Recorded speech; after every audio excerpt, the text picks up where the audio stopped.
Hello, and welcome to the Empowerography Podcast. This is a platform created for women's voices to be heard and a place to share their stories, journeys, and successes with the world for the purpose of helping other women who might be on similar journeys. We are empowering women one episode at a time. I'm your host, Brad Walsh, so kick back, grab one of your favorite beverages, and enjoy the stories.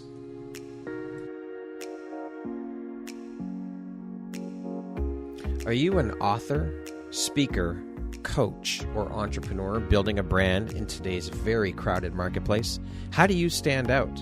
Join me on September 27th and share 97 minutes of your time for just $97 and learn how to empower your brand message and shine as a guest on podcasts. iHeart's doing it. Spotify's doing it. You should do it too. Join me and spend 97 minutes of your time for just $97. You can find the registry link in the show notes. Hope to see you there. Hello there, Brad Walsh here, your host of the Empowerography Podcast. Today, my guest is Trisha Fuller. She is a Master Hypnotherapist, an NLP Practitioner, trainer, and an international speaker, and the Director of Hypnosis for Health and Happiness and the Canadian Hypnosis Academy. Welcome, Trisha. How are you doing today? Good, Brad. Thank you so much for having me on. I am so honored and excited to jump in and share all about the beautiful light you put out into the world through the work you do and your journey, your story. So with that being said, let us jump right in. Can you tell us how long you have been a master hypnotherapist, and what is the difference between a master hypnotherapist and a regular hypnotherapist?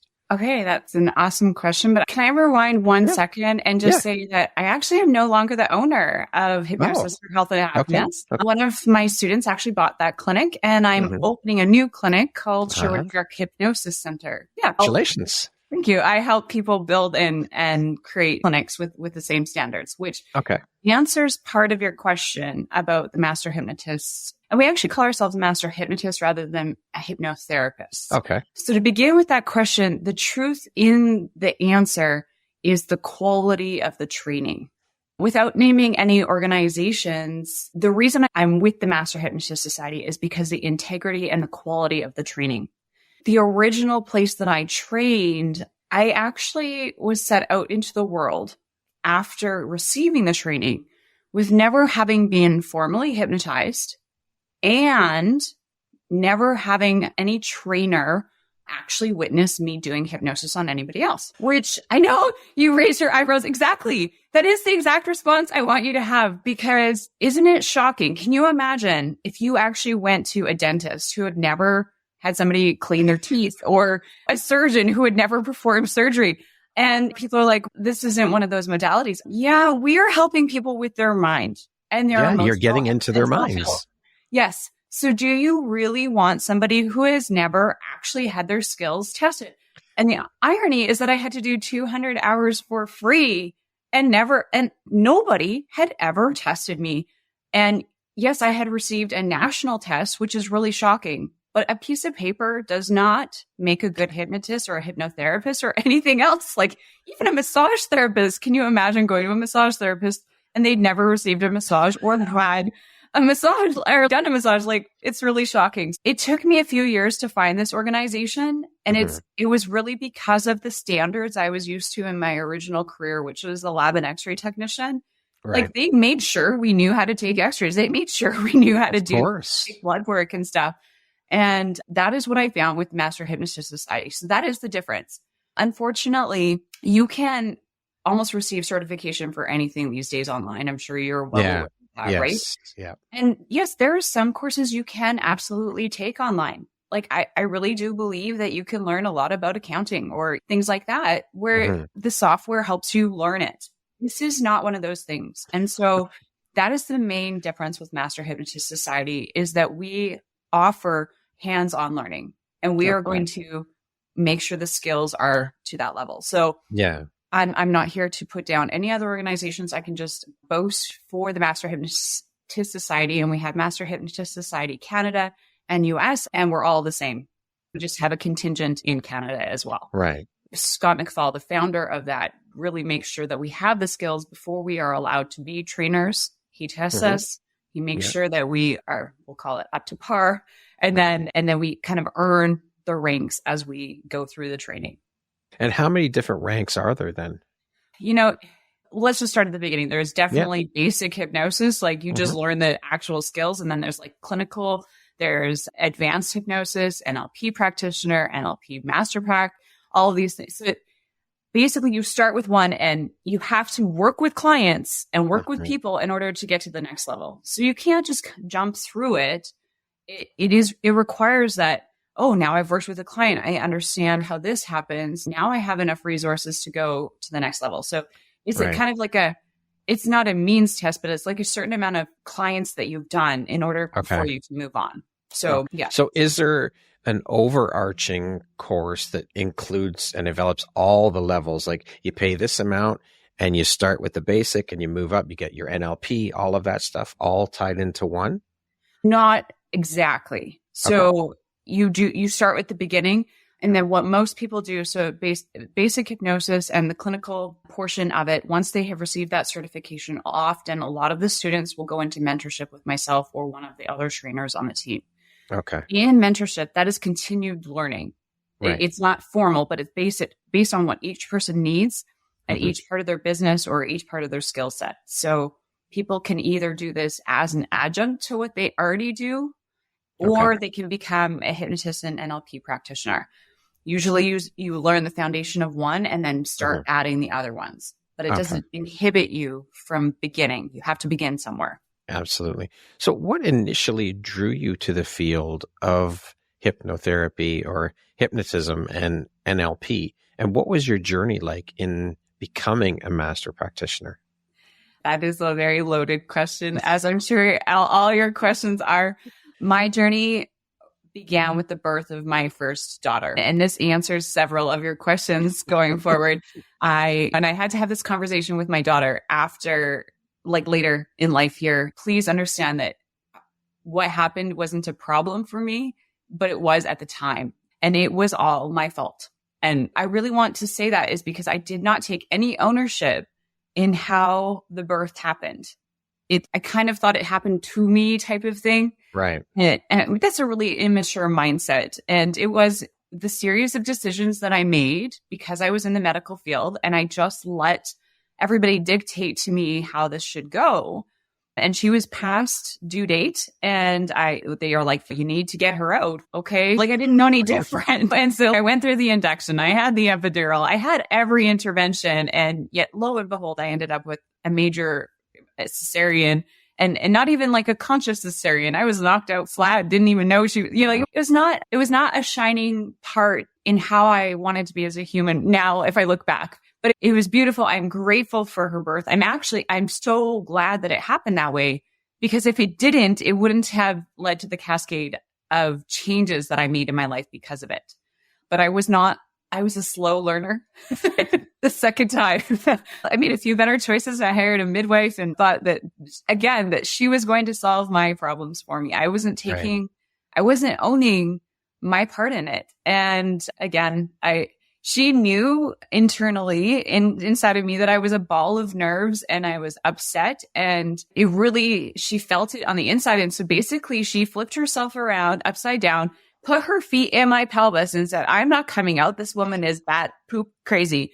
You can swear. It's okay. Okay. Yeah. That, if I look at it logically, that is exactly what she would have been feeling, because that is exactly how I was. And she planted herself in there. It didn't really matter how many times we tried to turn her. And I mean, it was aggressive. We really tried to turn this child to make her come out naturally.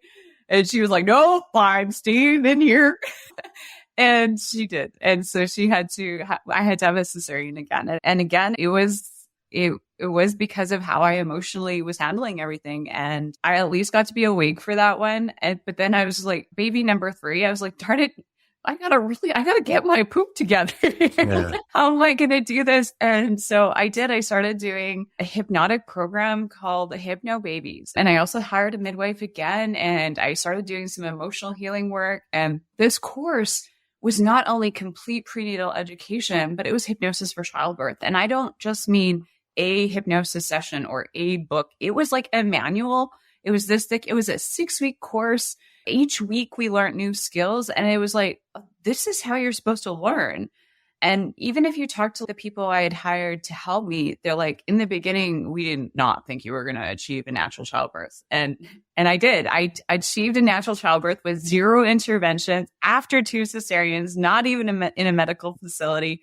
Like I broke all those barriers. I was like, oh my God, this is amazing. And that's exactly it. I finished that birth and I was like, oh my God. And when you talk about empowerography, like that was my empowerment moment. Mm-hmm. And I was like, my brain kind of exploded and I was just like, oh my gosh, if this is what hypnosis can do, and it is the fundamental reason I changed how my brain processed information to a more confident stance. And I believed I could succeed without anybody else having to rescue me from the situation. And that is it. And I did. I was like, and I was call it a slippery slope because it was like, I was like right now, I was like, this is my life goal. I'm going to learn this program. And then once I learned that program, I'm like, well, I need to know more. And then it was, so my progression started. So she is 15 and a half years old.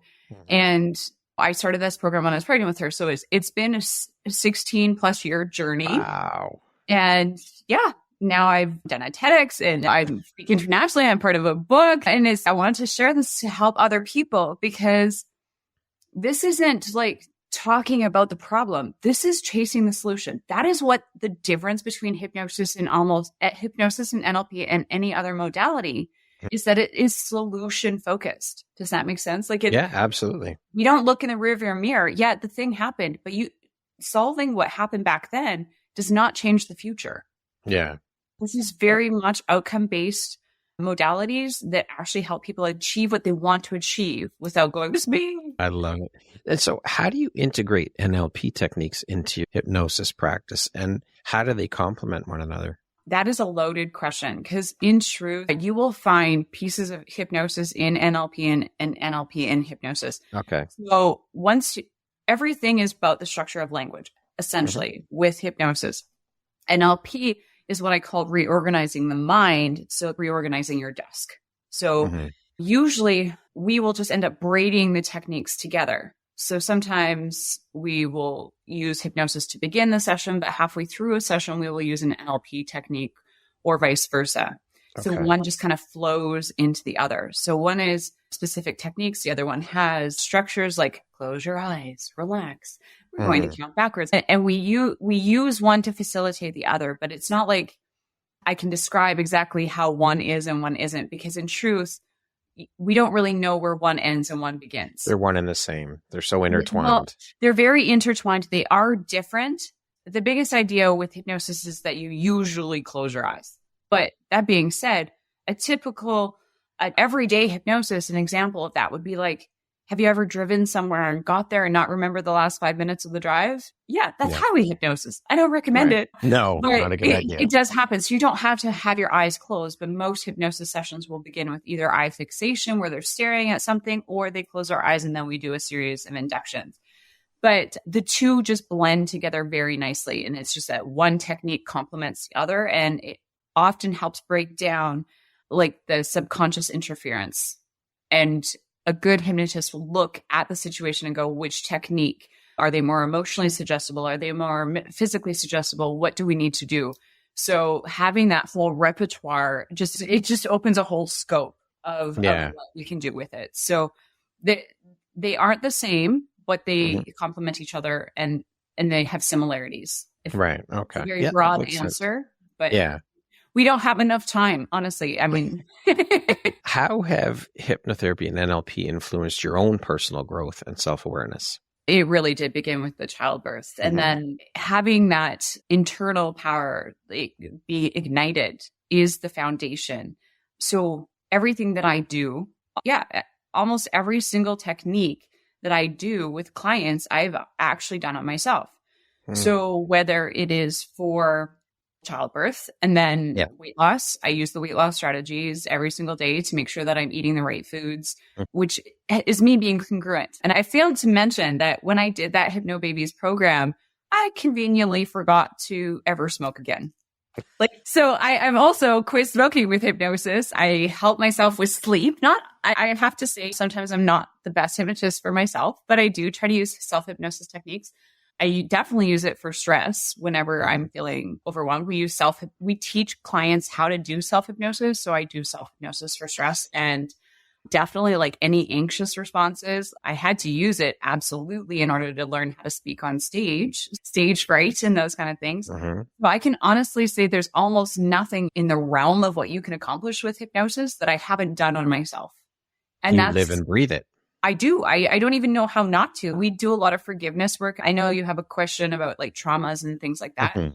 We don't talk about the trauma, but we need to heal and forgive from it. So we do like full techniques and cutting the cord and forgiveness strategies, because the first person we have to forgive is ourselves. Mm-hmm. And that's the first person I had to forgive was me for how I believe that first birth went. It wasn't anybody's fault. It's just what happened, and it was what needed to happen in order to get me where I am today. So to answer your question, I don't know how to not live and breathe hypnosis. What are some of the most common reasons that your clients come to see you for? What are the top 3, would you say? Weight loss, hands down. And in truth, if a hypnotist, or if you want to call them hypnotherapists, can do weight loss hypnosis, that is everything. That is every reason why a person gains weight is under that, what a hypnotist can do. That's stress and low moods, or sad, or lacking confidence, lacking self-esteem, phobias, forgiveness, that's healing, that's relationships. Everything is in weight loss. So it's weight loss, stop smoking and stress management, kind of go back and forth. Those are the top 3. And then the one underneath that, you could say confidence is in with that, the stress management, but then pain management, only with doctor's referral though. We never ever remove pain without making sure it's been medically cleared. How has your journey of transformation shaped your perspective on helping others? I think the biggest thing with that is that they have preconceived notions about asking for help. Mm-hmm. For some reason, we get to this point in adulthood, maybe slightly before, and we believe that we have to have the answers in our head. And the irony is that, and this is what most people do not understand, is that everything we have ever learned had to come from outside of ourselves. Somebody had to teach us how to tie our shoes. Somebody had to teach us to wipe our bums and brush our teeth and everything. Mm-hmm. So everything, even if it's inferred learning from watching somebody else do it, had to be learned from outside of ourselves. So this whole premise where a lot of self-help comes from, which I don't agree with, is that the answers are within. They're not. What's within us? Organs and pee and poop and blood. But the answers are not inside of us. We have to actually ask for the help outside of us. And sometimes it's even asking what book will help me, or there's no shame. There's no, in adulthood. And this is a quote from my master trainer, Scott McFall. He believes that there is no place in adulthood for shame or guilt. For sure. And if you eliminate that, all of a sudden you have the freedom to ask for the help that you want. We've been conditioned to believe that asking for help is weak. It's a sign of weakness, right? And that's been bred into us. So it's a matter of, I think, overcoming that and realizing that, in my opinion anyways, I think asking for help is a sign of strength. Exactly. And it's the first step. And it just helps us take it to the next place. It's almost like you lift yourself of the burden by asking one simple question. Absolutely. Right? And it is okay to ask for help, for sure. Yeah. And it's not really help. It's like, I'm asking for tools. I'm asking for resources. Help also has a weird connotation. So everything that I do has to do with word connotation. But help isn't actually, if you let go of the word help and just say, hey, I need a tool for this, all of a sudden it feels like I asked for a tool. You need to dig a hole. Can I have a shovel? It is that simple. But if you eliminate that word help, because it sounds like somebody else is doing it for you, and you're just looking for resources or strategies or tools, then all of a sudden it's a lot easier to ask. It's a big shift. Yeah. What do you believe is the key to unlocking an individual's potential for change and growth through hypnotism and NLP? It literally that idea wraps up the last question, asking for what you want. And then second, realizing you're learning a skill. So you actually have to do the work. It's not a magic wand. I can't whack you over the head. And somebody actually has to do what is being asked of them. So I had to do the work, which was a hard thing. But that is the biggest challenge, is getting a person to understand, okay, you actually have to do this. Who's responsible for this change? It's you. You're the only one who can do it. Yeah. That is the biggest thing that I have to get them to do, is understand that they are responsible for their change. And they have no to one else is going to do it for you. You are the only one that can make the change for you. That's right. Yeah. Yeah. But a lot of people are looking for that magic wand, that magic pill, that magic supplement. Pill, silver bullet. Yes. The quick fix. Everybody wants the quick fix because nobody wants to do the work. That's right. And it's so funny because I tell people magic can happen in an instant. It really can. It's that single-minded, and it's fast. Yeah. But you still have to do the work thereafter. The shift can happen in an instant. The technique can make that such a profound change, but then you have to do things to reinforce the learning, to keep the strategy, right? The useful strategy. Yeah, for sure. What lights you up, inspires you, and excites you the most about the work that you do? I think it would see the energy oozing from me. Like, this warms my heart. Like, I don't even know how to stop talking about it once a person gets me excited on it.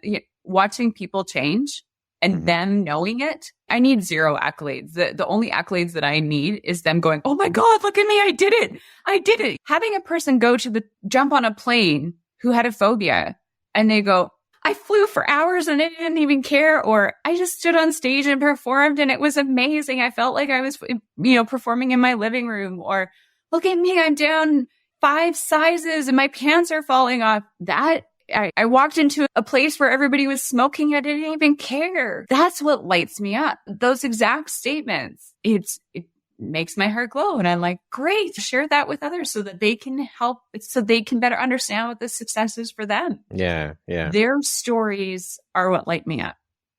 Now, I know it's hard. I think it'd be hard to choose, but when you look at the work you do as a teacher, when you're teaching people versus working with your clients, do you have a preference? Oh, there's no difference.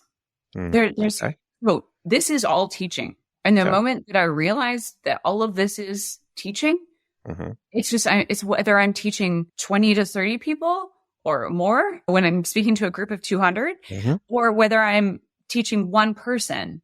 So as a practitioner, that is kind of the lineage of change, is that you gain your confidence working with one person. All of a sudden you realize that all humans, we are archetypes. Like, there isn't that really many. I'm sure you've seen, after working with thousands of women, the stories aren't that different, but they are. Like, maybe the content is, but the archetype of what humans go through is very standard. Yeah. So once you realize that the specifics are not necessary to facilitate a person, like the content does not matter. It's what do they want? And then that archetype is what we help people with. So it doesn't matter whether I'm working with one person or 100 people. It's change is change. And it is all teaching and learning. Yeah. How do you address the emotional and spiritual dimensions of transformation with your clients when you're working with them? I have complete respect for all spiritual components. So again, this isn't a specific faith-based, or it works with almost every belief system. So I enhance or help them believe more of what they already believe. The truth is, all of this begins with some form of forgiveness in some way, shape, or form, forgiving themselves, and then channeling whatever higher power or spirituality that they already believe in. I don't condemn or condone anything. I am faith-based myself, but I don't project what I believe on anybody else. So I just ask them what they believe, and I work with them on their belief system so that works well with their spiritual beliefs and emotional transformation. So to answer the question, I work with what they have, and forgiveness helps them get there. Right. Get there. Okay. What are some common misconceptions about hypnosis and NLP that you frequently encounter? The most frequent, of course, is mind control. Yeah, I had one person who kept on, this is a detrimental point I was speaking on stage and a person kept on introducing me as Trisha Fuller. Don't look in her eyes. And I'm like, oh, good grief. Now nobody's going to talk to me. I'm like, I was speaking to a room of 200 people and the person who's announcing me just told me not to look in her eyes. No, I said, I can't do anything with my eyeballs. I mean, yes. Do I make a soulful connection with you? Or can I read you? Yes, but lots of people can. But the most common misconception is mind control. But the truth is that all hypnosis is self-hypnosis. Right. Self-hypnosis. Again, they are doing it to themselves. So I am merely a facilitator. Yes, there has to be a modicum of trust in that. And that's what I help build by doing a free assessment. And then with that, they have faith in that I'm a good person and I have an integrity and those kind of things so that they can change themselves. So I'm putting out all the tools for them and saying, here, I'm giving you the tools. You can pick up whatever tool you like. And that is the most common misconception, is that it's mind control. It's not. It's actually an empowerment structure for the person to find what they need for themselves, that they can do it for themselves. Any technique you're just there to guide them. I'm a guide. I'm a guide with a very specific tool set. And I think this is a future question for you. I don't do other modalities. I do hypnosis and NLP. What is it, Bruce Lee? Fear the man who knows one kick 10,000 times, not the man who knows 10,000 kicks. I focus on hypnosis and NLP. I don't try to know a whole list of different modalities. This is the one that made me a zealot of what I love. And I just focus on that. So I can't remember what the original question is, but I think that answers it. Yes, it does. How do you handle skepticism or resistance from clients who may be hesitant about hypnosis or NLP? Oh, that's a great question. First of all, and this goes back to the misconceptions, like nobody can do hypnosis to you. So I offer a free assessment or a free screening or consultation. That usually alleviates any form of resistance because I prove to them what hypnosis isn't in that time. There's no commitment in it. They don't have to do it. And usually within that, they discover whether they're a good candidate or not. And they'll know if it feels right for them. So usually if a person has made it past the screening, there is no resistance. Right. The resistance I have is is what people don't know about hypnosis and they don't ask me. So they're like, oh my God, she does hypnosis. And I have a lot of people who just, and it's shocking to my nervous system. Like, really? Now you're not going to talk to me. But usually I can have a conversation with the person. And if they're curious, if they can come into the conversation with curiosity, if they've already set up that mental block, it's like anything. If they don't like something, they're not going to. So there's no resistance for a person who comes and asks honest questions. And discovers what they can do. And it's up to them. So past that initial meeting, and in truth, people who phone for this or email me, like they want it. They're curious. Even if they're a little apprehensive, but that's solved in that free screenings. There's no resistance after that. The resistance is like at people who do not know anything. Right. What advice would you give to someone considering pursuing a career in hypnotherapy and NLP? Make sure the person has actually had hypnosis. There's a shocking amount of hypnotists out there, hypnotherapists out there that have never had a hypnosis session and they don't know what hypnosis feels like. And how can you possibly teach that then? I know. It's shocking. And ask for testimonials or stories because that will reinforce what you need in the training. Make sure that there's some kind of training interview. Make sure that they can actually prove what hypnosis is for you. These are all things that are done even as in a training interview that I do. There's no difference really between the interviews, whether it's for hypnosis sessions or as a client. Like, I want to make sure that you can do hypnosis, like actually showing you that you can do hypnosis and experiencing the awe and the amazement of it. So make sure that you're actually practicing it, receiving it, and that there's that feedback mechanism. Be excited for the opportunity to have that feedback. I know people are like, oh my God, did I do it wrong? No, that's what real learning is about. That's what real training is about, right? You want somebody to say that technique could be a little bit more like this. Yeah. Even if you just made it as simple as a massage therapist, if somebody didn't, hey, that hurts a little. Maybe if you do it this way, it would be a little bit easier. This is the same kind of thing. Make sure there's actually feedback. Do not just learn this online. You can learn it online, but make sure you actually communicate with a human. Or like, I do hypnosis sessions online all the time. So can the learning be done online? Yes. Is it better if we can have some, at least a day in front of each other? Yes. But like, you can learn hypnosis online, but you have to communicate with a human. Like, you have to receive feedback. You have to do hypnosis at least to a trainer once. At least. Oh my God. Can you imagine only doing it once? No. How long is the process then from start to finish for someone if they want to become a hypnotist, an NLP practitioner, in terms of course time? And each thing is a different amount of time. So the initial part of hypnosis training is 160 hours. Okay. That's the first component. Okay. And that's where you begin. And even if they're just learning this as a personal skill. So I have a lot of people come to class as a parent, as a nurse, as a teacher, as just a person who wants to work on themselves for 4 days. And that 32-hour class is like a retreat for them. So they're working on themselves and learning technique in real time. And think about it, Brad. When was the last time you know of somebody who worked on themselves for 4 days straight?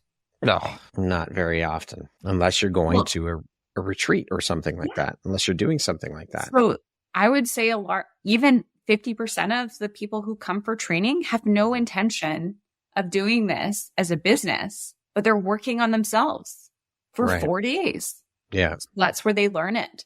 And so I think that answers that. Are there any resources, books, or mentors that were particularly influential for you that you would recommend? Absolutely. Scott McFall, hands down. He's my mentor. He's been my mentor for over 10 years. We're almost at 11. And there's no way.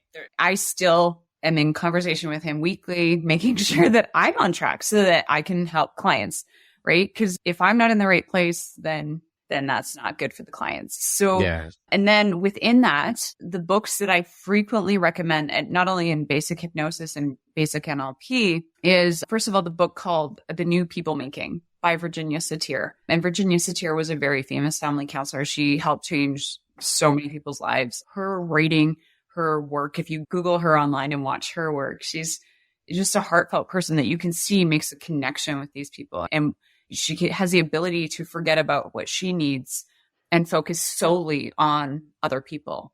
And that's what I try to emulate when I'm working. Same with Scott McFall. He forgets about himself and just is like solely focused on the person that's in front of him.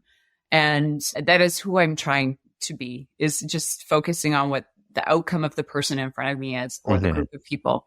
And then the third book the third influence that I think really can help anybody. This helps people in sales and communications. And it's an NLP book, and it's called Influencing with Integrity by Jeannie Labordi.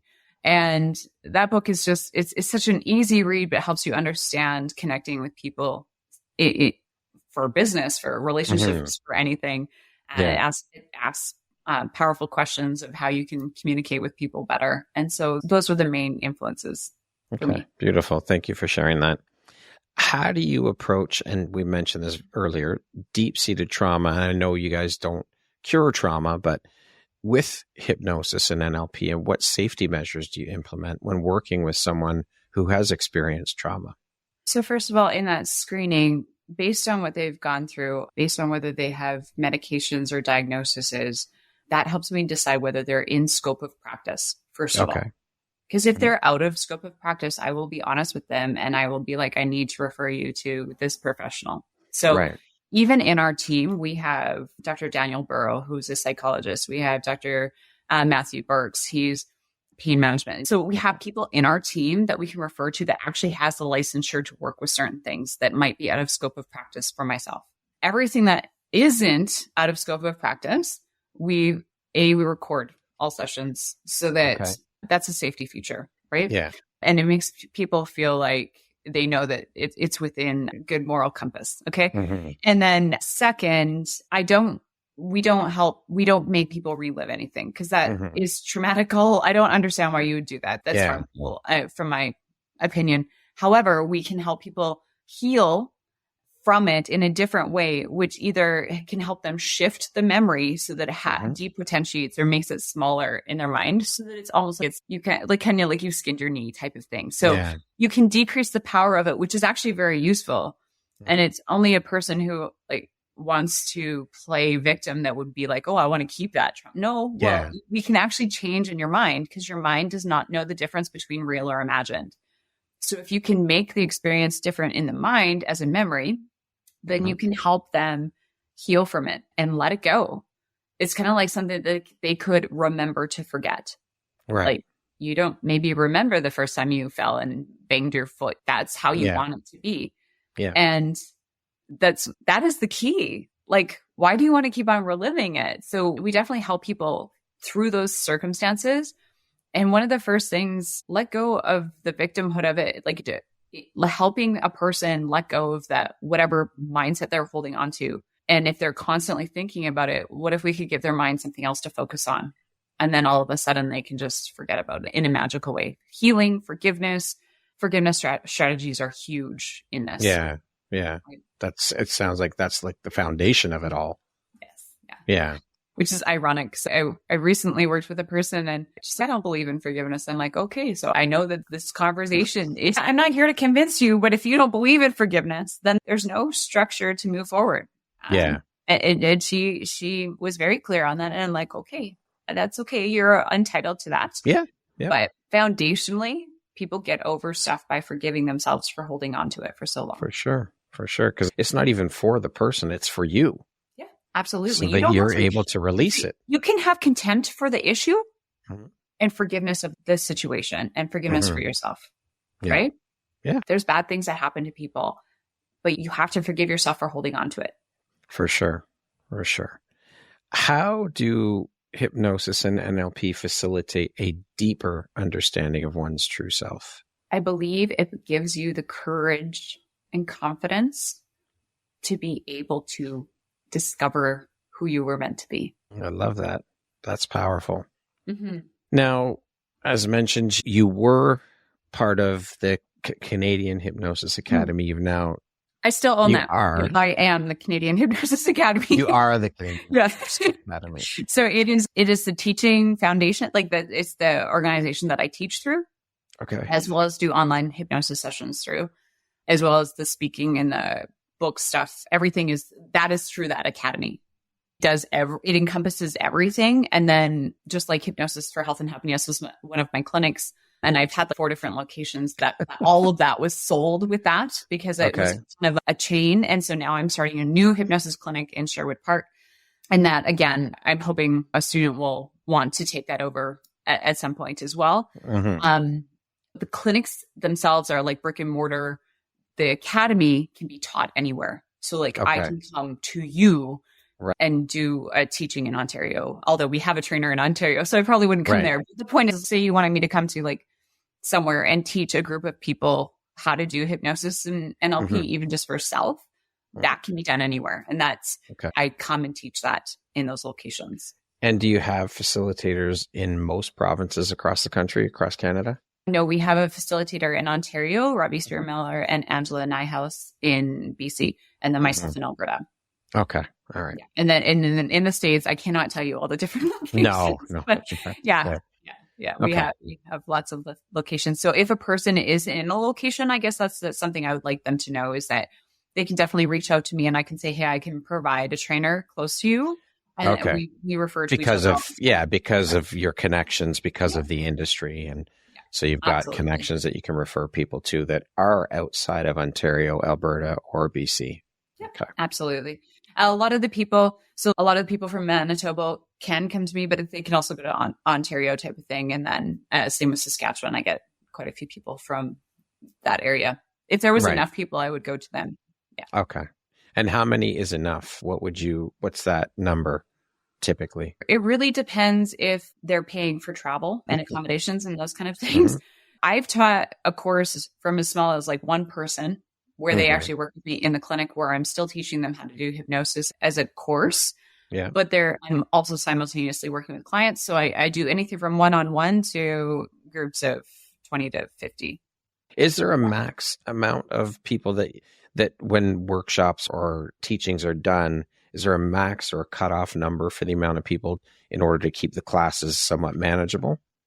That is a very loaded question. So for instance, like the Master Hypnotist Society, we're hosting a summit in San Diego in November, and we will have a lot of trainers there. If people are actually doing hands-on skills, you need a certain amount of trainers per groups of people. Right. So I think we have a very limited number of seats available, and we will have trainers like milling around, making sure that everybody is watched, everybody is facilitated. So that ratio can depend on the skill ability and the content of the course. So there's not really an easy answer to that. Yeah. Like when we're doing something like perceptioneering, which is a trademark of Scott McFall, he can facilitate a very large group of people because it's not a certification. So in a certification course, I will set the room size to what I believe I can handle. So 20 to 30 over a 4-day period, I can easily see exactly what the skills that each one of those students is doing. Mm-hmm. Yeah. Okay. What do you think your unique skill set or superpower is that's helped you become successful? Experiential learning, superpower, like that. It's not a superpower. I think it's essential. If you have not, in whatever modality a person is in, if they have not had a huge transformation with it, they can't become that superhero of that modality. So experiential learning, I can say, I told you, I've done everything with hypnosis that I do with clients. So I've experienced it. I know what it's like to heal and forgive myself from something. I know what it's like to quit smoking.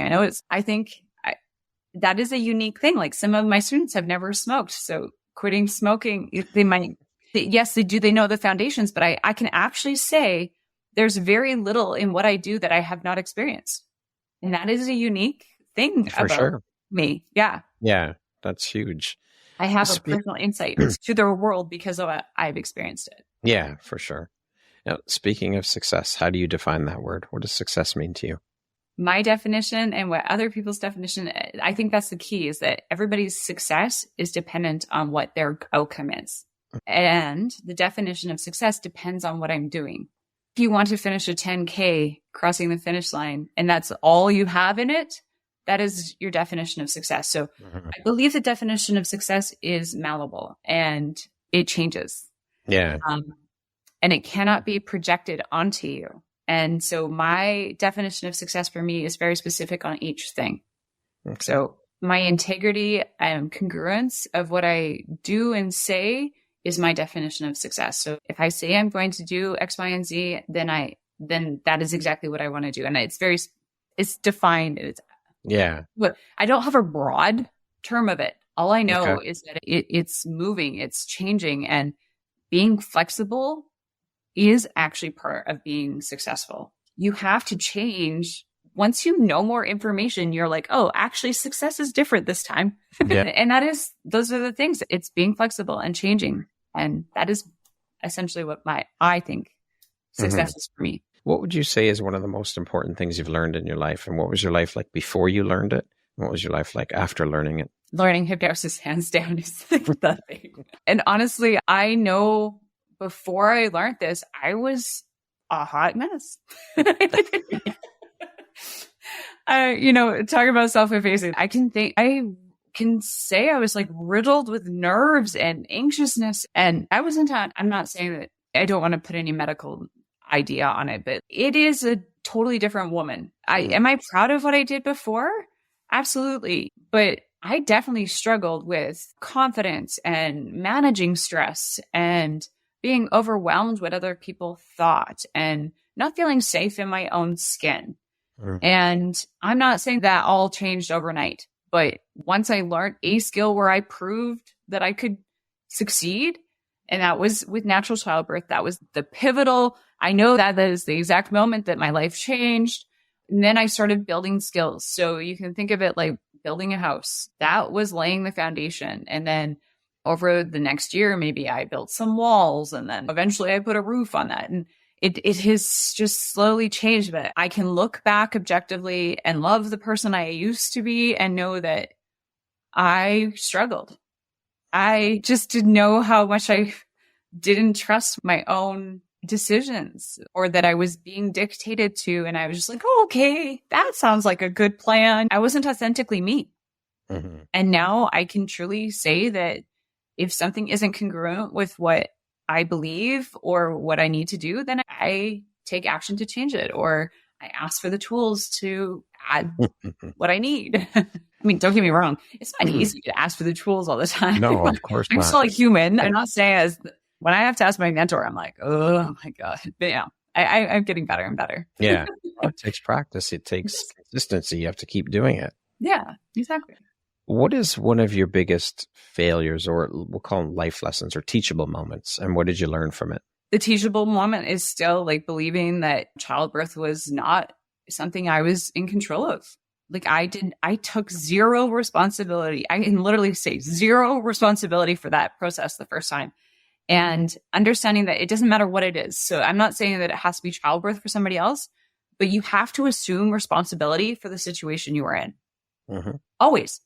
And that is it, is assuming responsibility for even like, if I did something today that I was not happy with, it's, yep, I'm the one who did that. Own your shit. Yeah, exactly. And that's it. And that was it for me. I had to learn that I was 100% responsible for what happened. And yes, it changed the course of my life. But at the moment, I felt like defeated. And it's because childbirth is such a rite of passage for some people. Not everyone has to have it, but when you do have it, it is a certain rite of passage, like having your period, right? Mm-hmm. So it's just part of being a woman, but that's just, it doesn't have to be that way. You can own it and know that, yes, life happens. Mm-hmm. And sometimes it doesn't go as planned. And people who are planners, so you 80% plan for success and you 20% contingency plan. And if you use that 80-20 rule, then you're going to have more success. So that is my biggest flaw. I was thinking life was happening to me prior to that. Mm-hmm. And then post is assuming. What is one thing you know now that you wish you knew when you started your entrepreneurial journey? Oh my God, I think I still learn this stuff every single day. I'm like, oh, that would have been useful. One thing, get a mentor. Get somebody who knows the industry. Mm-hmm. And this whole, again, look for resources, tools. But I really do believe having that accountability factor of a person outside of yourself. Everybody thinks I'm going to start my own business and I don't want a boss. You know what? That's actually what keeps you in line. Mm-hmm. I really do believe in learning from the mistakes of others. And even before this, like as a child, I'm like, oh, that's what got them grounded. Maybe I shouldn't do that, So in a way, I really do believe having that external accountability is so important. I don't care whether that's somebody teaching you how to do social media or if it's somebody teaching you how to do website content or whatever, but having outside accountability, this whole idea that entrepreneurs are doing it all on their own. No, there's people it's impossible. Right. There's people who know better, but that's often what people think of when they think of entrepreneurship is that it's me and myself and I. No. You should still be a team. Even if you were a solo entrepreneur, asking for that outside help or just, hey, teach me this, teach me that. Actually knowing that there's value in paying somebody to do that. Mm-hmm. Right? Yeah. Why should you get something for free? Yeah, for sure. Yeah. We cannot do it alone. We need help. We need external help because we don't know everything. We don't have all the answers. Yeah. So when I hired Scott McFall as my mentor, I quadrupled my income. Wow. So that's huge. It didn't matter if I was paying in USD, but it's quadrupling your income and going from less than 25,000 to a 6-figure income. That is the ROI on that. The return on investment is just profound, right? Yeah, absolutely. If somebody can teach you how to prevent the mistakes, the biggest thing as an entrepreneur I struggled for 2 years on my own until I found it. But during that time, I know I was looking for somebody. It just took me a while to find what it was. What does the word empowerment mean to you? I think I gave a better definition of this earlier. I can't even remember what I said. Empowerment means to me finding that, and I really do think it has to do with finding that courage and that confidence from within you, knowing that you can set your parameters of success and meet them. And knowing you need that external help, and then it lights that spark from inside of you. So it's getting the tools and then having that spark lit from inside of you where you know that this is who you are and what you were meant to do. And yeah, that I think sums it up. We're going to jump into a little rapid fire section. So the next grouping of questions just be 1, 2, 3, 4 word answer Okay. type thing. Okay. Don't worry. You got this. What is one of your favorite quotes? Oh, goodness gracious. Honestly, I think that is from Scott. There's no place in adulthood for shame and guilt. What is one thing you want but cannot buy with money? That heartfelt connection with people. I believe that our souls and our hearts are like a multi-plug. There's not one key. And I believe that to have that all, if you need 20 plugins, that you have all of those 20 plugins from different people and different resources. Okay. If you could teach the world one thing, what would it be? I know that self-love is like trite, but what that really means to me is self-love is the confidence. It's that courage and confidence to do what you need to do. It is a form of self-love. And that's what you learn how to do that self-love by having that confidence and courage. How would you describe yourself in one word? Integrity. What is one thing you love about yourself that is not related to your physical appearance? That I do have ability to connect to somebody where they know that my focus is exactly their outcome, that I have no preconceived notions. I believe that I can help a person without any barriers based on their goals. What is your favorite self-care practice? It's self-hypnosis. Of course. Yeah, I don't know. I mean, I do NLP techniques, but I think I just coin everything is under one thing. Yeah. I don't specify. It is self-hypnosis. Okay. That concludes NLP. our rapid fire section. Now back to our regularly scheduled program. Okay. I threw in a question that I did not send you ahead of time. Okay. My bonus question, I call it. If you could take one feeling or one belief and bottle it and give it to people, what would it be? Confidence. If you could step into my shoes, what question would you have asked yourself that I didn't ask you? What is the one takeaway from this that I want people to say to themselves going forward? Okay. And that would be asking for the assistance, asking for what you need. The only question that you want to ever ask yourself is, what do I want? And what would it look like, sound like, and feel if I had it? Right? And that is the key. And if everybody could ask themselves that, and then we call it reverse engineering. So you're going from the outcome backwards. And if that, what they could see, hear, and feel, if they got exactly what they wanted, gives us the answer. And then we can say, okay, where can I find the solutions? What challenge in your life would you say has shaped you the most? That childbirth, that first childbirth. All three were hugely transformational. And I know becoming a mother is hugely transformational, but this actually has nothing to do with motherhood. If you just take the idea of childbirth as the issue, and that could have been anything like learning to cook or learning to drive or whatever, for any person, they can fill in that thing.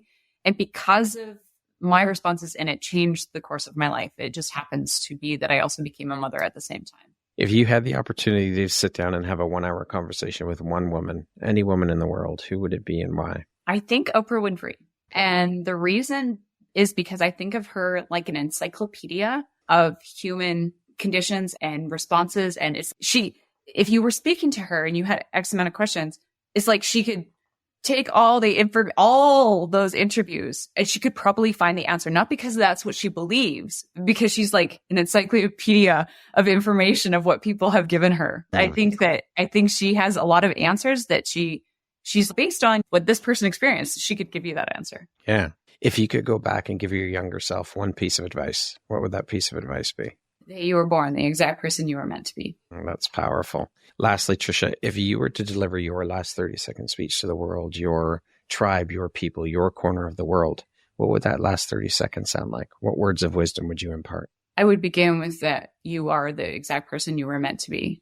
And everything that you have gone through was meant to happen. And there's no shame and guilt in that. It's merely a learning opportunity to decide where do you want to go from here? And what would your life look like, sound, and feel if you got exactly what you wanted? So what is that one question? What is that one question you want to ask yourself? Is it, what do I want? Because if you cannot see it, hear it, and feel it, you will never create it. That is considered the structure of genius. So if you can make that virtual movie, I think I'm the only one who calls it a virtual movie of your mind. But in truth, if you think of anything that you've ever chased, you had to see it, hear it, and feel it in your mind, and then you chased it. It's like putting an order in at a restaurant. So what would your order be? Beautiful. I love it, Trisha. Thank you so much for making the time to be here with me today and for sharing a little bit about the light you put out into the world through the work you do, your story, your journey. It's been an absolutely beautiful and inspirational conversation. Keep shining that bright, beautiful light. And I'm just grateful to know you and be connected to you and have you as a member of the Empowerography community. Thank you. Thank you. Thank you so much. I value this platform. I value what you're doing for people. And it has been so great getting to know you. I thank you for having me on the show, Brett. My pleasure and my honor. Once again, my name is Brad Walsh, host of your Empowerography podcast. Today, my guest has been Trisha Fuller. She is a Master Hypnotherapist, NLP Practitioner, trainer, international speaker, and owner of the Canadian Hypnosis Academy. Thank you so much, Trisha. I hope you have a beautiful rest of your day. You too, Brad. Thank you. Thank you very much for listening to this podcast. If you haven't yet, please be sure to subscribe, rate, review, and share with all your friends. You can find me at visuphoria.ca and follow me on Instagram at Empowerography Podcast and on Facebook at Empowerography. Please join me next time for another inspirational story from yet another amazing woman.